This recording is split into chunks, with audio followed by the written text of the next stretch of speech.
4 engine वाले जहाज पे चलता है, 2 फेल हो सकता है, 3 फेल हो सकता है, 4 तो नहीं फेल होगा।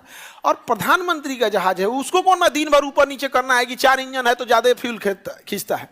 तो क्या लॉजिक दे रहा है ऐसा पता है? 4 इंजन वाला ज्यादा फ्यूल खाता है। रे तेरे मोदी जी को ना छोड़ा रे तुम लोग तो। अरे वो आदमी को कौन बार दिन भर जहाज में बैठना है? विदेश दौरा जाते हैं तो 4 वाले से जाते हैं, इंडिया के अंदर रहते हैं तो 2 वाले से जाते हैं, छोटे एयरपोर्ट पे एयरफोर्स वाले पे कम से कम उनका तो दे दे 4 गो। ट्रम्पा के जहाज में कई गो है? 4 गो है। ट्रम्पा 4 गो में घूमेगा, मोदी जी को जिले 2 गो वाले। पायलट को गिल्टी बता रहा है। याद रखिएगा, रिपोर्ट में किसी को गद्दार बोल देने से वो गद्दार नहीं होता है। रिपोर्ट में भगत सिंह को अंग्रेजों ने आतंकवादी और उग्रवादी बोला था, लेकिन आज भी भगत सिंह हम लोगों के दिलों में राज करते हैं। किसी के रिपोर्ट से बोल देने से नहीं होता है। करोड़ों कमाने वाली कंपनी पैसा खिलाकर और अगर बचाने